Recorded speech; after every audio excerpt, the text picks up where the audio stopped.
Welcome to the I Own It podcast with Ben Reinberg. We're live from Laguna Beach in our I Own It studios. I'd like to take a moment to talk about my hometown. And I want to express my thoughts on a topic that's heavy on my heart right now. This past Monday, my hometown in Highland Park, Illinois, experienced a horrific tragedy. And I didn't want to go without having this discussion and sending my thoughts and prayers out to all those that were affected. I grew up in Highland Park. I was a resident for 52 years in Highland Park. I just moved to California, me and my family recently. And to have such a violent activity happen in my hometown this Monday was devastating. And my condolences are with all the families of the victims, anyone that was injured, anyone that is going through emotional trauma. Me and my family, my entire staff, and all my colleagues, our hearts are out to everyone that has been such a big part of our life. And I brought my family to that parade for years, and it just hurts me tremendously to see what the people there are going through, and all of us. So I'm sending my love to all those, my family out there, all my friends, my colleagues, how much we support them and how strong we are together in our community. And Highland Park is strong, and we will continue to be strong, and we will heal from this. And so I just want to let you know that all our thoughts out here in California are with you, and will continue to be. We will always be Highland Parkers, me and my family, and that will never change. And Highland Park will always be our home. So I wanted to take the time and express my feelings towards this. And I hope no community within the United States will ever have to go through this tragic situation that we went through on Monday. So anyways, let's talk about something a little bit more upbeat, and that's my guest today. My guest today is someone who's incredibly special, has helped us and my staff kind of get to where we are on our social media. She's a social media expert. She is an expert in all the different platforms. She's a speaker. She's now an author of an incredible book that's about to come out, which I'm very excited to read, and I'll be ordering my copy shortly. And as well as she's a coach and a mentor and a teacher. And her name is Rachel Pederson. Rachel, how are you? It's so good to see you. And it's good to be here. Thank you for having me.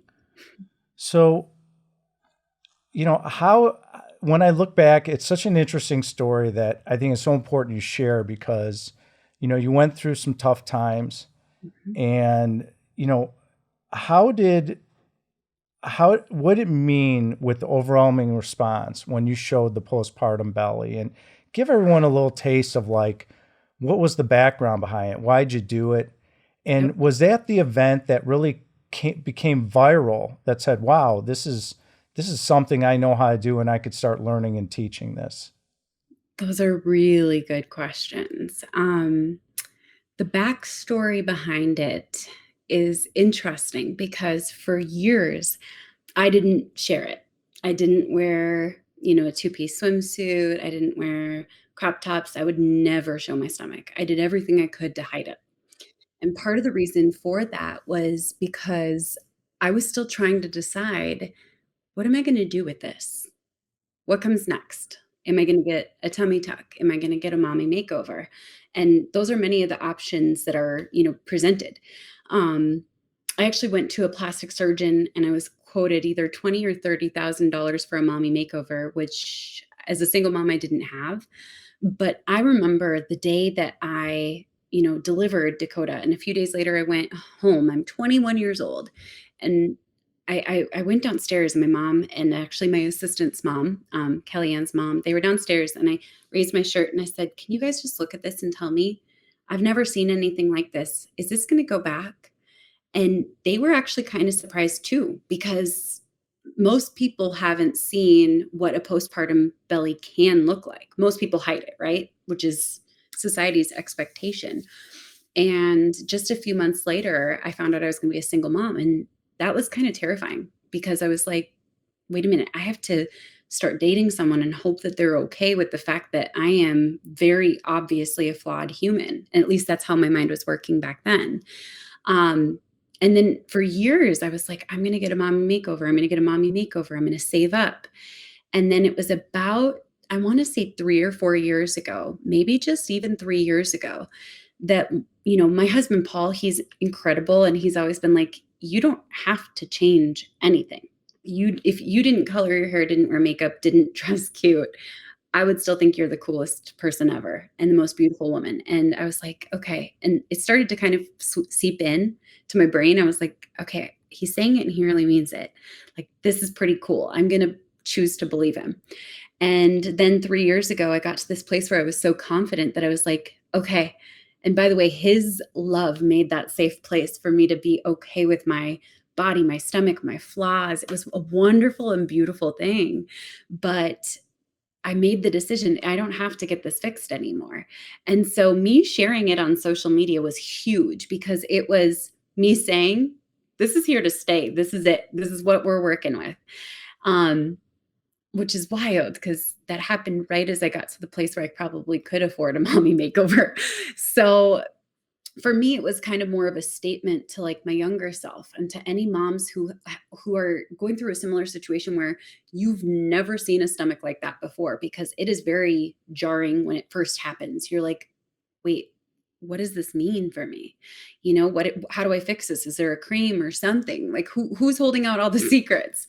And I was like, let's just post it and let's just go for it and see what happens. And it took off pretty quickly, but that was not our first time going viral. I went viral in 2016 when I was talking about my small wedding ring, because my wedding ring was amazing, wonderful gesture of love. I actually forgot about wedding rings when my husband and I eloped. So I didn't show up with a ring. He showed up with one, surprised me. I had no idea.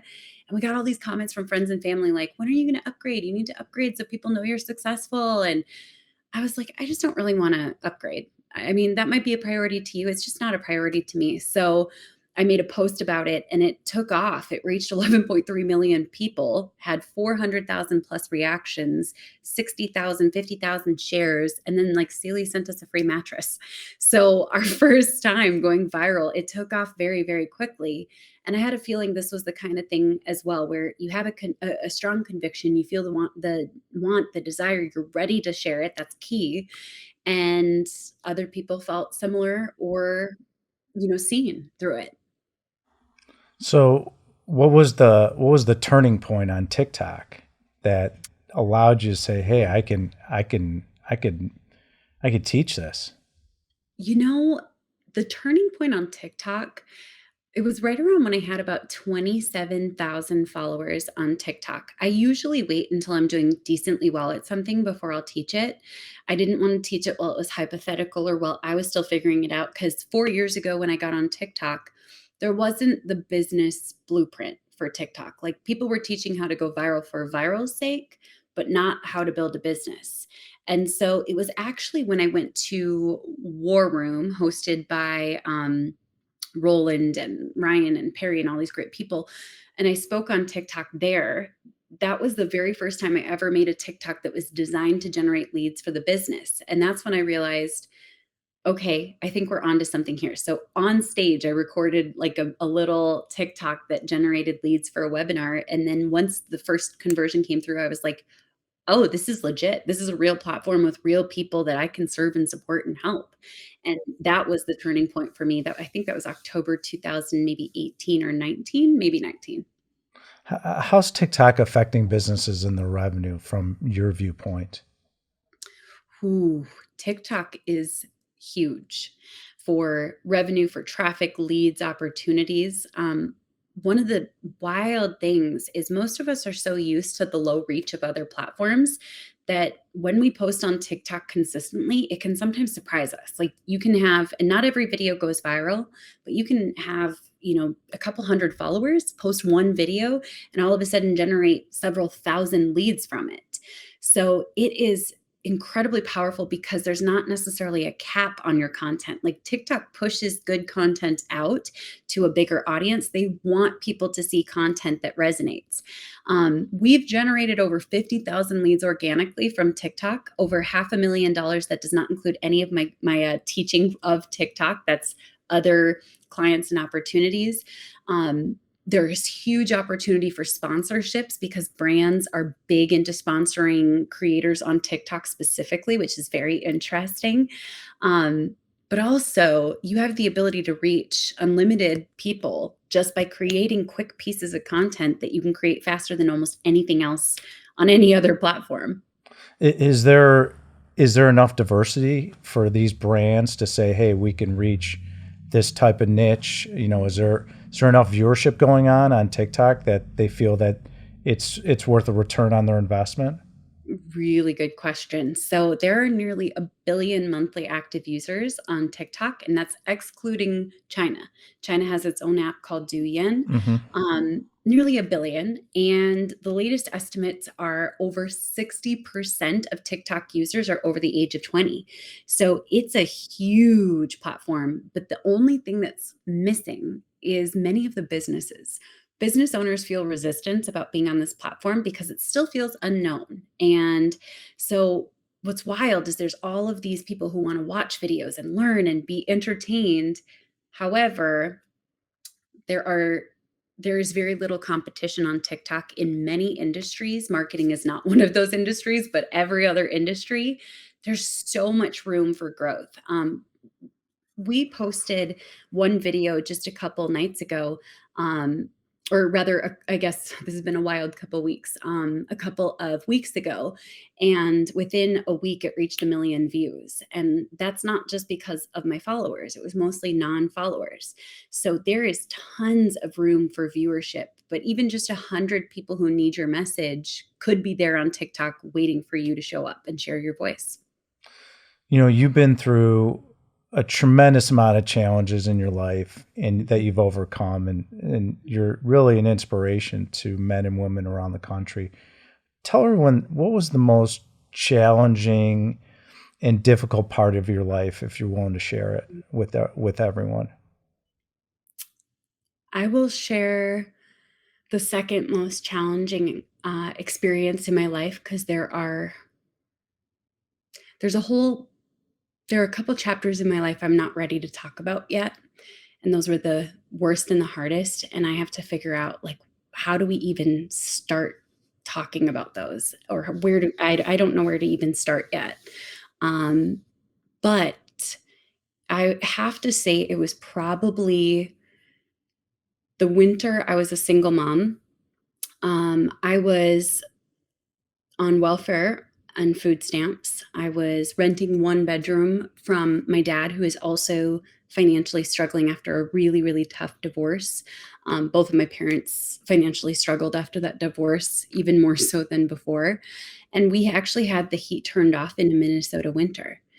And for those who aren't familiar, Midwest winters get really cold.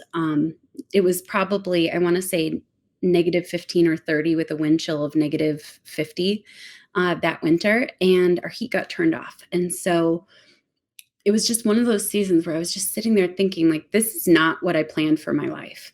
This is not okay. I've got a child.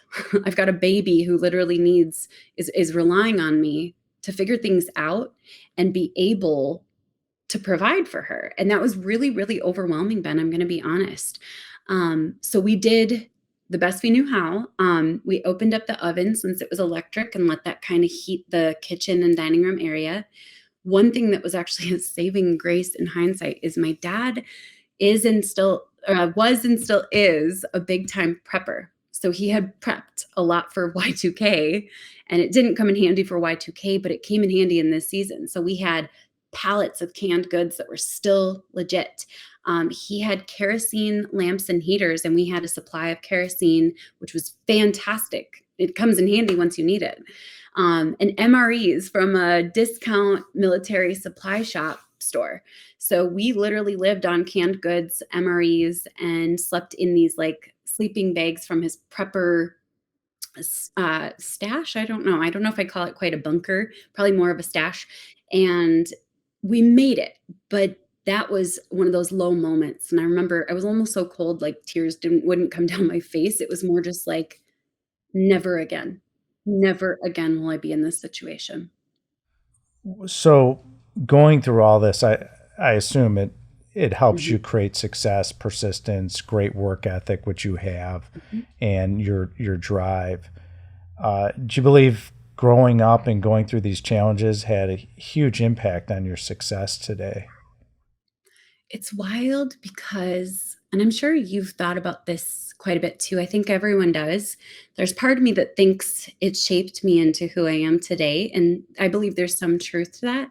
But there's always the flip side of me that wonders, what if I hadn't had all of this, the trauma, the abuse, the addiction, all of that? Like, what would my life look like? Who would I be?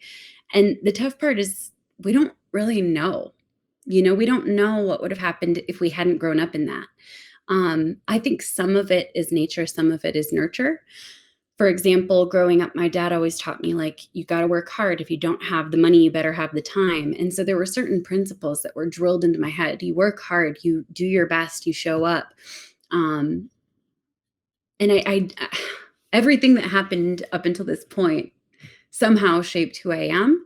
And so, while I can't say I think it was a part of necessarily my work ethic or drive, it definitely instilled into me deep, deep empathy and compassion, sympathy, understanding what people are going through, and being able to see complexities where other people see things that might seem very simple or straightforward or common sense. We're all works in progress and we all go through these different moments in our life. What was the name of the show is I Own It. What was the I Own It moment for you that said, Mm, I can do this, I could be successful, I could change my life, and I mhm. really can do anything I want if I put my mind to it? What was that moment for you that changed Oh, you? the moment that changed everything was getting into hair school, because it created a domino. Um, when I went to hair school, I was actually pregnant, and the first people I told I was pregnant was my hair class. What was interesting is people in my class assumed that I was well off, which couldn't have been further from the truth. And to be honest, back then I wasn't vulnerable because I wasn't safe or comfortable to be vulnerable. So I just went with it and I kind of acted like I kind of had my life together. And they didn't know I was like literally pushing a stroller, 6 miles to Goodwill just to find one Banana Republic sweater that was on sale, like at literally Goodwill has clearance, by the way. I don't know if everyone knows that, but they have clearance and like special days and stuff. And I was like, Tuesdays, I'm there. So people thought what they wanted to think, and I allowed them to in that season. But when I finished hair school, I got job offers from four of the five salons I wanted to work at. So I literally made a list of the five top salons in Minnesota, and then I got job offers from four of them. And I was like, I literally fell to my knees and I was like, that's right. This is it. And I remember whispering to Dakota, she was just a baby. And I said, baby girl, life is never going to look the same again. And that was that I own it moment where it all kind of came full circle. It was almost like a pursuit of happiness moment, but it showed me that you can build things even when life feels like it's falling apart. So how did you transition from that to being who you are today, this social media guru that everyone Well, seeks out and wants your attention? And I know I do. I want to talk to you every day if I could because I'm really learning about all this stuff still. So it's so when cool. did that happen? What was the Yeah. transition? So it's actually wild. And I don't know if you'd call it fate or divine timing or synchronicity, but either way, a client came in, her stylist was sick that day, and she like randomly was like, yeah, I'll see any stylist. And so I'm giving her, highlights. We're talking about Shark Tank, we're talking about businesses, we're talking about ideas for owning businesses. And suddenly she actually said to me, Ben, will you show me your tweeter? And I was like, what? What are you talking about? I actually think I said, I don't think we do that at the salon. And she laughed and she's like, the little blue bird. Oh, yes, yes, yes, yes. Twitter. Okay, I can show you my Twitter. And she was so impressed. I was like, here's what I do. I just post what I'm doing for hair transformations. I'll show a before and an after, and I can't explain it, but people come in and they book with me because they see it on social or someone sends it to them or it's shared. And she was like, "Can we hire you to consult for us for marketing?" And I was like, in my head, I thought, I am not an expert. But this woman's walking around asking people to show her their tweeter, and she might see some stuff she doesn't want to see. So I'm going to say yes and learn as I go. And so I made $15 an hour, and it was a blessing. I was so excited. And I became a marketing consultant, and I just dove into books. I got books from Goodwill. They had 10 for $1 days. So I'd buy 10 books for $1, and I'd look for ones about business and leadership and marketing and strategy. And I just consume them in every free moment. I couldn't even afford Netflix at that time. So I just read books at night. It was perfect. And then she referred me to another client. And before you know it, I was like, I am in love with marketing. So I actually just jumped. I quit being a hairstylist and applied at all of the marketing agencies I could find in Minnesota within a reasonable distance. Got my first gig, ended up moving into becoming a marketing manager of an Inc. 5000 tech company, but everything was learned as I went. I still don't have a degree. That's just remarkable. It really is. I mean, every portion of your journey is incredible. So you're mentoring and coaching a lot of what I call, and you can correct me wrong, social media managers. Is that the right title for people that are handling social media for other companies and individuals? Is that a correct term? Is that a good phrase? Social media managers. And so, Yes. so when they come to you, what's the struggle? You know, obviously it's, you know, the algorithms change, it's complicated. There's different hashtags. Obviously there's different programs people can use. What are the challenges that people face that they're saying, Rachel, I need your services and this is why? Yes. So we have two businesses, and I'll just touch on it lightly. One business was the one I was actually reluctant to start, which is at first, tons of social media managers came to me. They were like, teach us how to do what you just did. Because within 6 months of starting my business officially, while in my 9 to 5, it was somewhere between 119,000 and 132,000 in revenue. So I replaced my salary, my husband's salary, and then surpassed it. And just a year later, we were doing 260,000 a year in client work.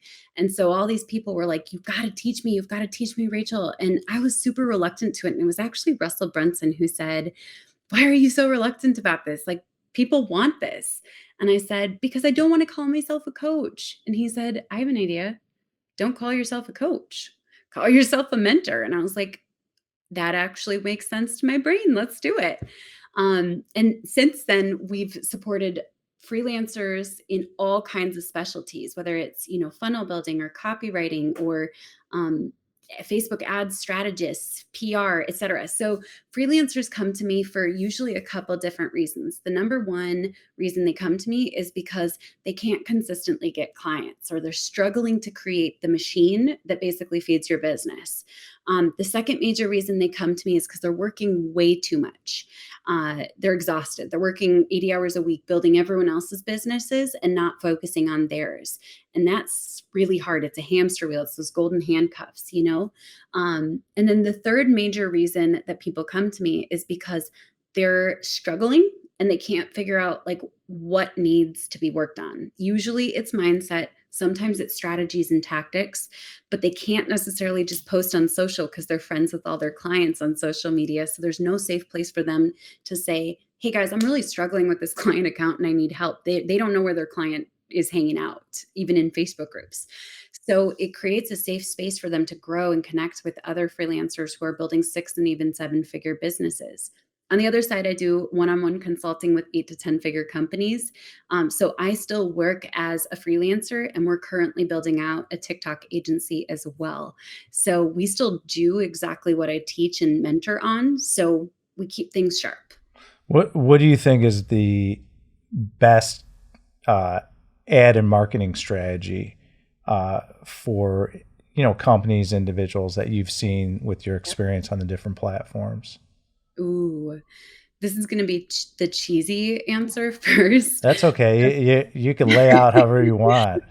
The You're best Rachel marketing. Pederson. I think you forgot who you were. The best marketing in the whole world is results. If you can get results, and I'm just going to share this, very few freelancers can actually get results because it's beyond just growing followers or growing views.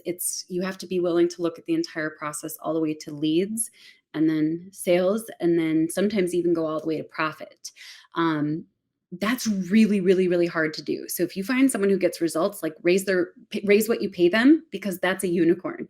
So a lot of times, that can be the thing that moves your business more than anything. But in the meantime, you have to learn how to market yourself for the deliverables you do offer, such as a consistent presence, growth in followers, growth in engagement. And those things do count too, but they won't keep a client raving about you, never missing an invoice, etc. So we got results very early on because I realized clients leave pretty quickly if they don't get the results they actually want. But then the second best method is to be very visible and sharing value, like with an open palm. So I don't expect anything of you, but here's my open palm give. I'm just here to give. I'm here to serve. I'm here to lead, and don't hold anything back. Share it all, especially on leveraged platforms such as YouTube, TikTok, and anything with video. So those leverage platforms, would you say Mhm. if you're authentic and you can provide value, Mhm. you have a higher probability of success? Exactly. Okay.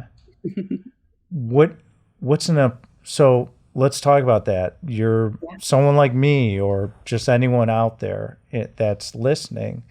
What's Mhm. an appropriate budget? Because there's no defined box of like, this is what it should cost. This person's more valuable than this person. It's really difficult, I find, to say what is an appropriate budget to, get organic and balanced traffic all over the globe. Yes. Okay. So I'm going to relate this back because this can be a tricky topic, but I'm going to relate it back to when I did hair. So I worked at the top salon, in my opinion, but also it kind of is, Jute in Minnesota. And there, the more senior someone was, and we specialized there. So it was either cut or color, and you just specialized. That's it. You didn't do both. Um, we charged some pretty crazy rates. Like one of the guys I went to school with, he charges like $400 every time he charges for a color, which is getting close to like California and New York prices, right? Still not the most crazy prices. There are I some don't people. I don't have that problem. I'm just gray. I feel you. I've actually been going natural for a while. You look It's perfect. been You're fun. fine. So, um, what's interesting is you can take a picture to a great clips, a cost cutters, sport clips, and say, I want this. Well, that's great. That person doesn't have the advanced training, the ability to get the results. There's a reason why their work can be a little bit cheaper. Not saying that that's what it looks like from every hairstylist there, but rather to go to someone and expect mastery level results with a cost cutter budget. There's a mismatch. There's not enough time. Those stylists don't even have enough time in their day to make sure that they give you the transformation. So you can always find someone who's willing to do it cheaper, but once you find someone who brings results, it's going to cost a lot more. So I'll just real fast share. If you are looking for budget support, you need to be providing the strategy, the systems, the SOPs, everything. And that's going to cost you less than $1,000 per month. But the person's literally going to just do exactly what you said. So if you say, I want a video on social media every day, you're going to get a video on social media every day. It might not be a good video, but it's a video. If you want results, if you're looking for results in terms of growth of followers, engagement, reach, those types of things, you'd be lucky to find someone between $1,500 and $2,500 a month who will do it. It's going to be more like $2,500 to $5,500 a month to actually get serious results there. And the people who can actually generate leads, sales, and profit from social media, they can kind of charge what they want. I charge my clients $113,000 to $247,000 per year, and we're about to offer a $500,000 offer because our results back it up. But that being said, someone who gets results, they're going to charge $5,500 to $12,500 per month, and they're not going to apologize about it because they can literally have a line of clients once they get those results consistently. How do you find a good social media manager? Because, it's kind of like a black hole. Obviously you get asked for references and you're betting on other people's words, but what are the questions you should be asking these folks, and how do you gauge where you're investing your dollars to create that success you're looking for?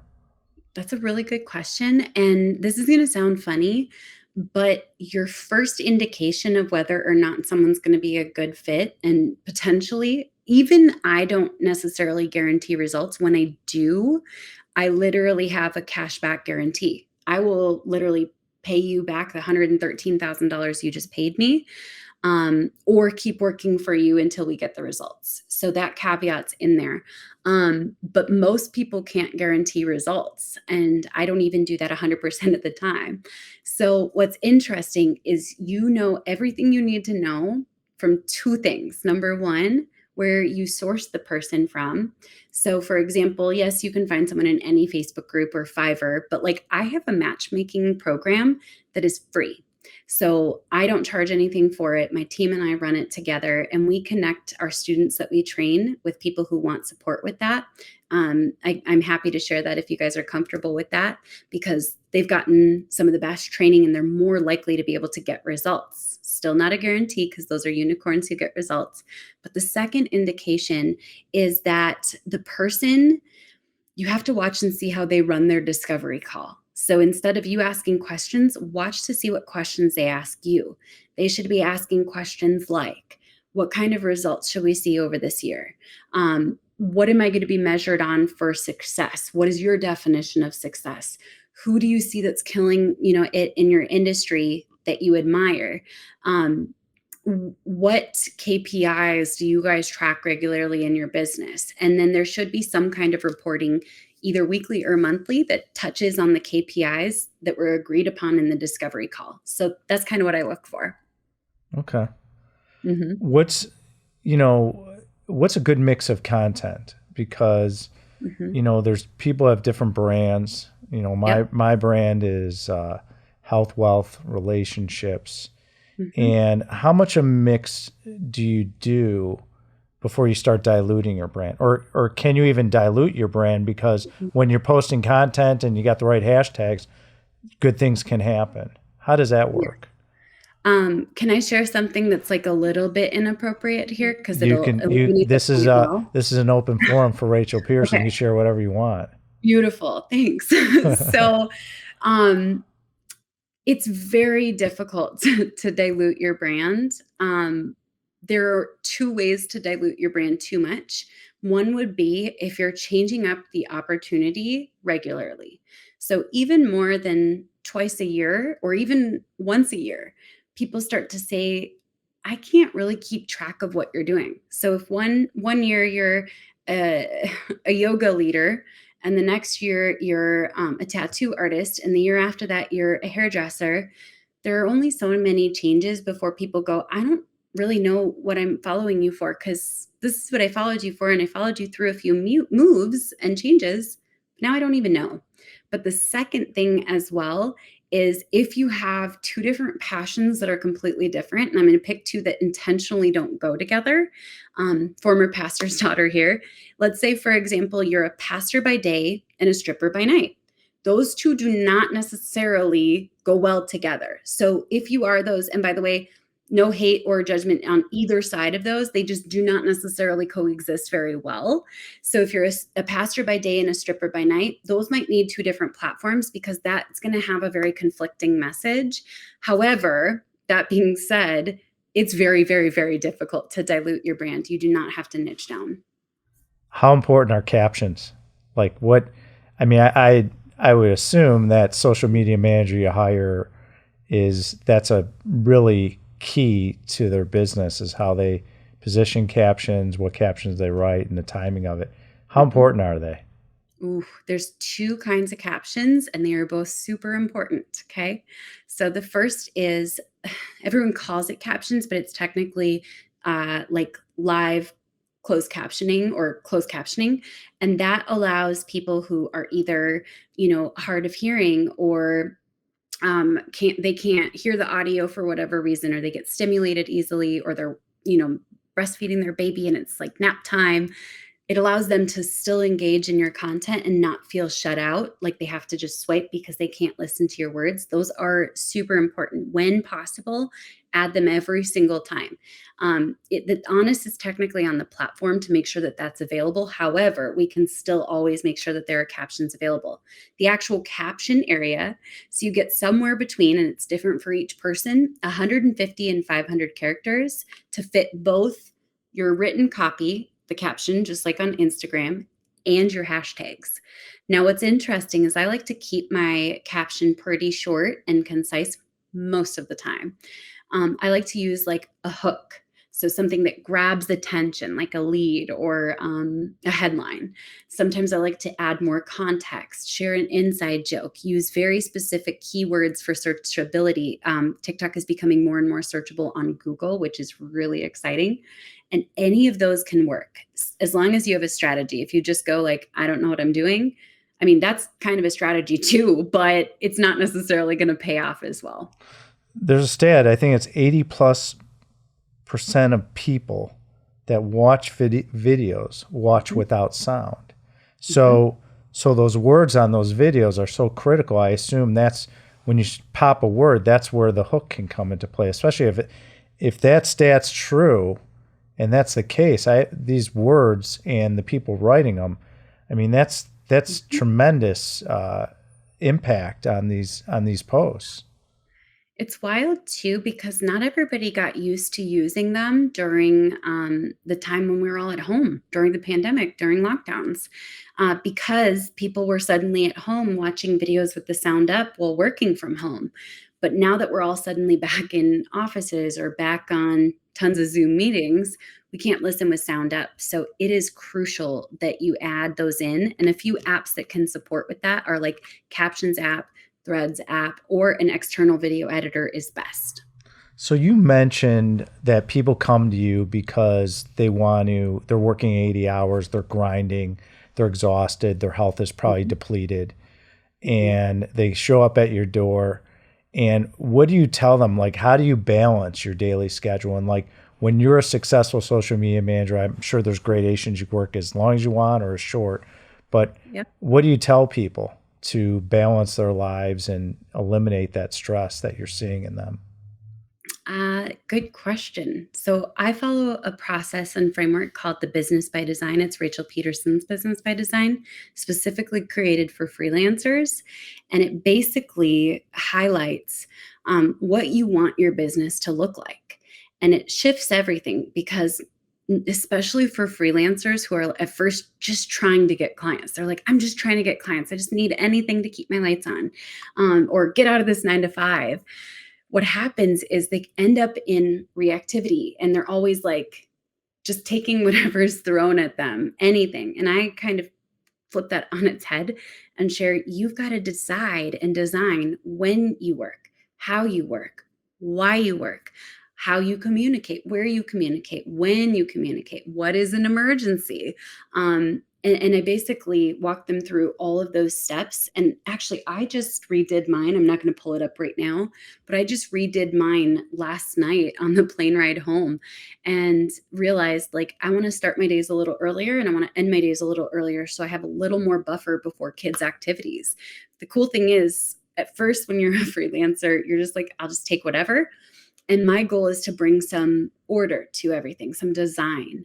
And so that's been like my biggest passion, is getting people to create and then enforce their business by design. Are you picky on because you want someone, lack of a better term, vibe, someone that shares your values. How important is that to you now that you've had this tremendous amount of success and you're speaking all over and the revenue's growing? And that 21-year-old young lady with the child is a lot different, so to speak, when it comes to what's in her pocket. Mhm. Are you qualifying people? Is that important to you that they align with your Extremely, values? extremely important. What's wild is some of us can have really different values, whether it's uh, faith or spirituality, sometimes even politics. We keep it pretty neutral intentionally, or just more like politics less. But that being said, we only accept less than 20% of people who apply for the social click in, and that is really big, and we've kept it that way. I mean, I get hundreds of applications for one-on-one clients every single month, and I only take on 2 to 4 per year currently. Um, but not only that, one time we had someone who, while I was on stage, made it very clear it just wasn't the right fit based on the way that they chose to interact with me on stage, and it got really, really uncomfortable for everyone in the room. And my husband actually came back from running our daughter to urgent care. He came back, refunded the man on the spot, and literally said, "It's time to go," because we were like, "We're not doing this anymore." I used to have to do what it takes to make money, and I won't do that anymore, ever again. Yeah, we do this in my business. We do the same Yep. thing with investors. If it's not a Yeah. good fit or they Yes. don't adhere to our values, we don't take them Yep. into our funds. So Hmm. I could totally relate to that. Hmm. Um, what, you know, you see all the different trends in the algorithm. What's in your prediction? What's the next big trend that's going to come about? Obviously, reels and videos are really critical right now, and they're prevalent in the social media world. What do you feel is the next big trend that no one's talking about that you see that's coming about? You know what's really interesting? I've been keeping an eye out for the big trends, and I have two thoughts in mind. Number one, most people are still so behind on video. Like, if you're doing video, and especially short form video currently, you are ahead of most business owners.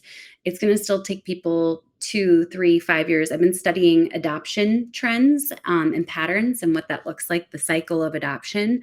And we still have a few years before most business owners get onto the short form video, except for marketers. We see all the marketers jumping on it already. So I don't even feel like that trend has been maximized by businesses yet.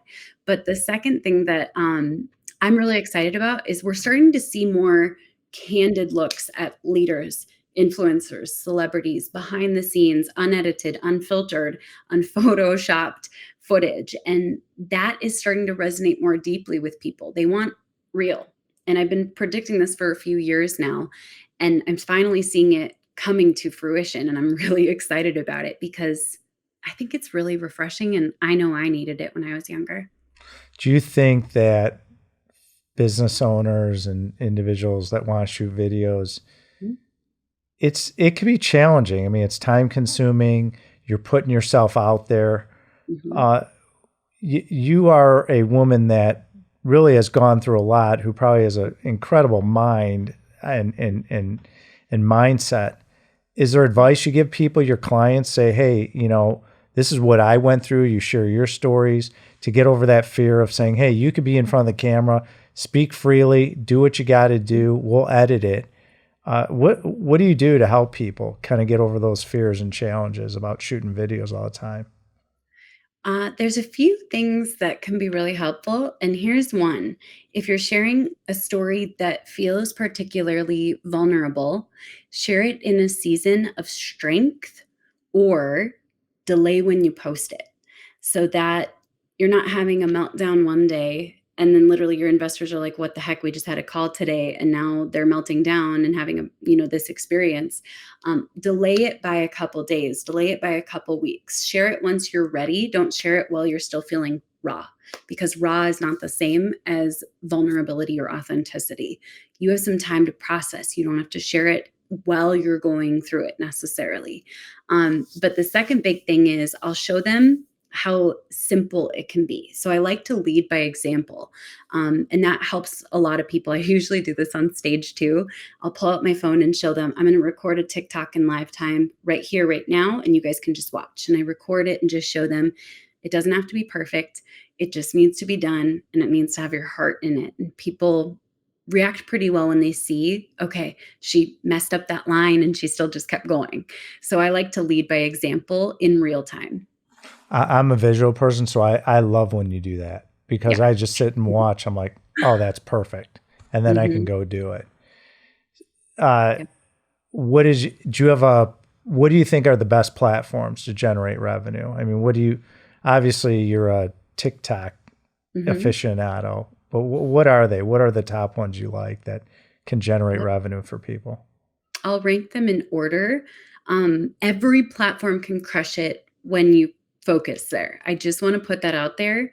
The more platforms you're on, the harder it is to crush it on each and every one of those all at the same time. So we kind of alternate where we're focusing, but I'm going to do it in order. So number one is YouTube. Number Okay. two is actually TikTok. Number three is Facebook communities. Number four is Pinterest, if you have a great blog and opt-ins and things like that. And number five, oh, this is a toss-up between using LinkedIn to share just every thought all throughout the day, like prolific leadership thoughts. But you can also share those same things on Twitter if they're short, and they can crush it there too. I've seen people build huge businesses just from Twitter. So that would be my order of importance. So with your clients, are you just focusing on all of them, or We don't. which We ones do you focus focus on? on the most effective ones, and it's different for each and every client. Okay. For example, one of my clients is located in Spain, and they've got great English. Like they're incredible. They're incredible learners. They have learned and done a great job learning English, but the hardest thing to learn is mastery in a specialty in another language. So I'm getting closer and closer to fluent. I'm pretty darn conversational or proficient in Spanish, but marketing terms are still a little challenging. So I come in, we do a little Spanglish together. They speak a little Spanish, I speak a little English, then we flip, vice versa. And I chose the platforms that I felt would be the most effective for building their brand. Now, this is interesting.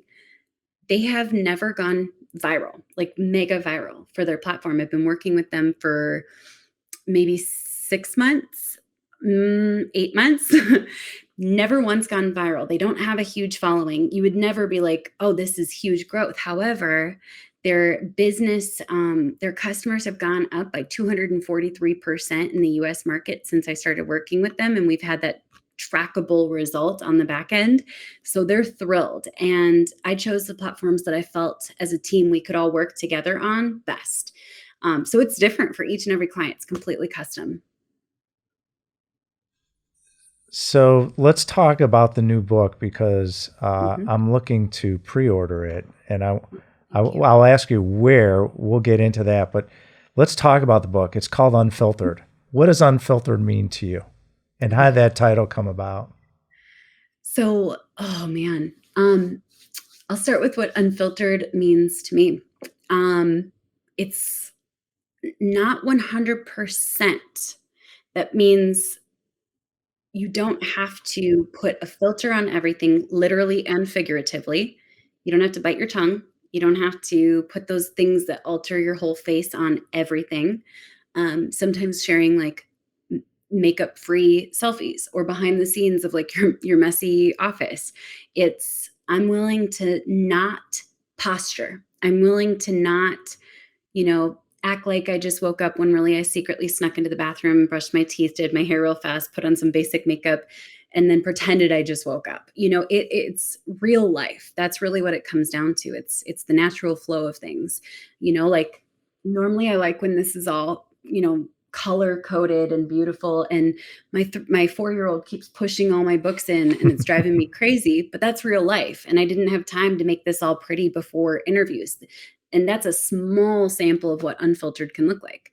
Sometimes it can be something like showcasing your scars or your stretch marks or the trauma that you've been through when you're ready.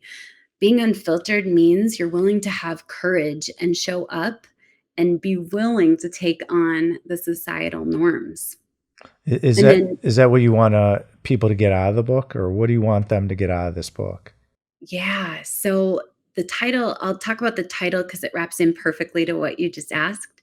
The title Unfiltered was a very long process. It was actually the second to the last thing that we agreed on for the book. The cover being the last. That one was a challenging one. And what's interesting is I kept thinking about it and I was like, I need something that like represents this idea of you don't have to be perfect. You don't have to be photoshopped. You can if you want, but you don't have to, let's say, get a mommy makeover to be presentable enough to build a business. Like, come on.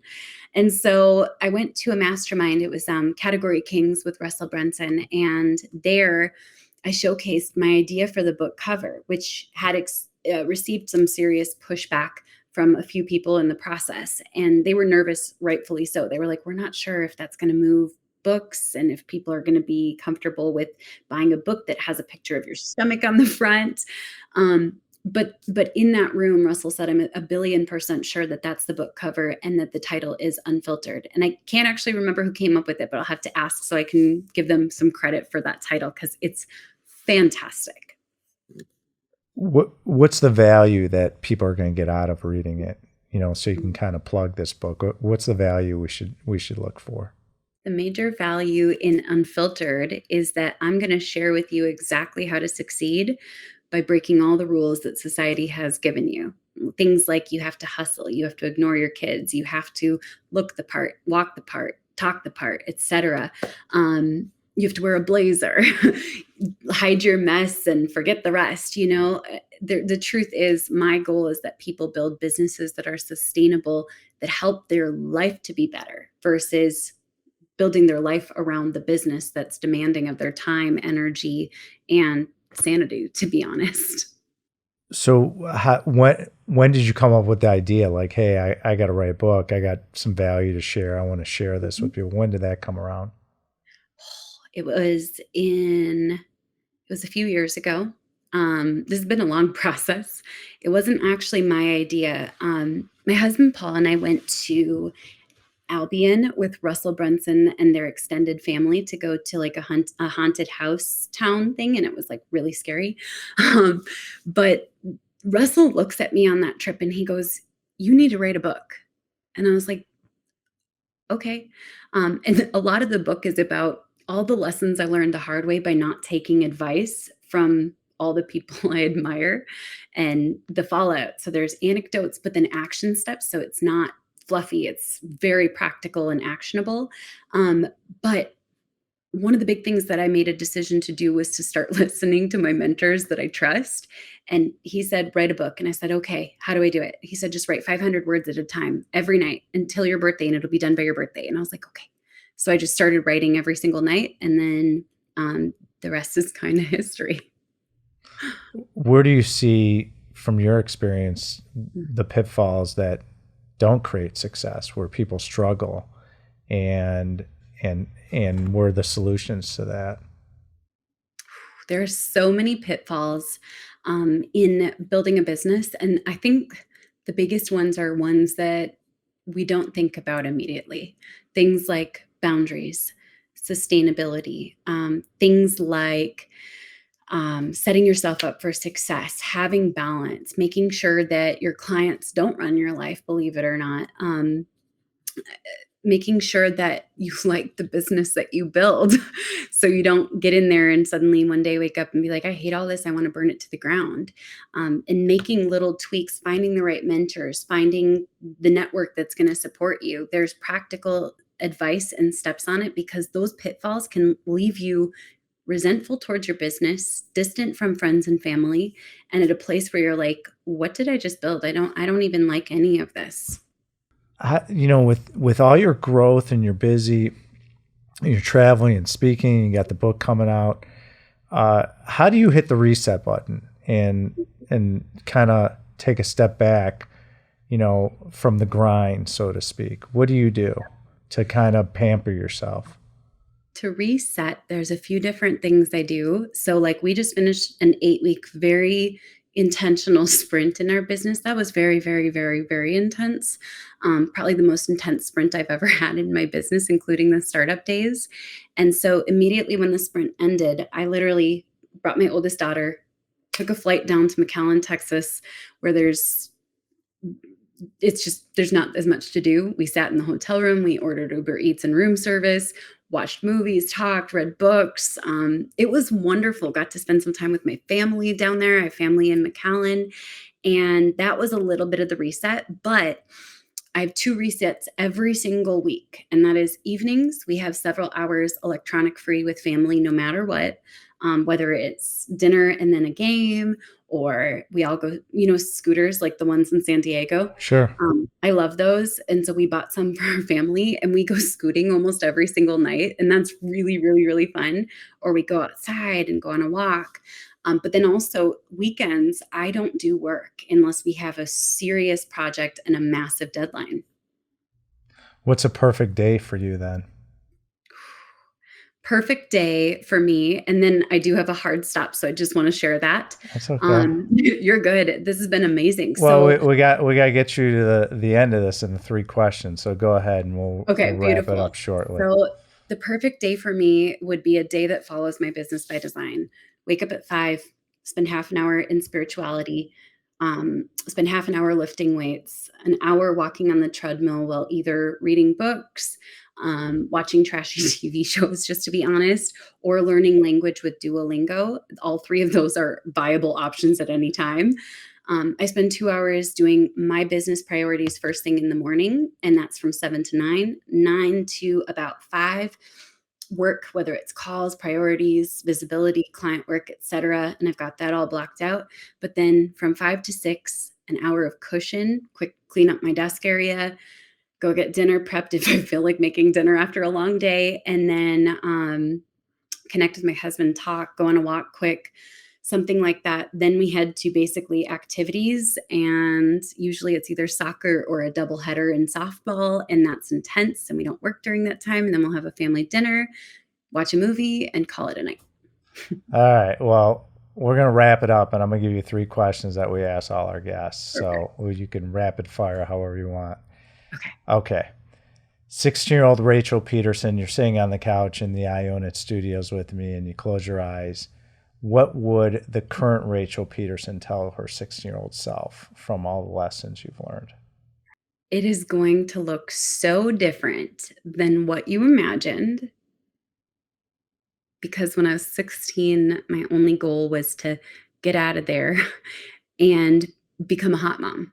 That was my only goal. Okay. So it's going to look different than what you thought, but it's going to be so much better. That's what I would tell her. Okay.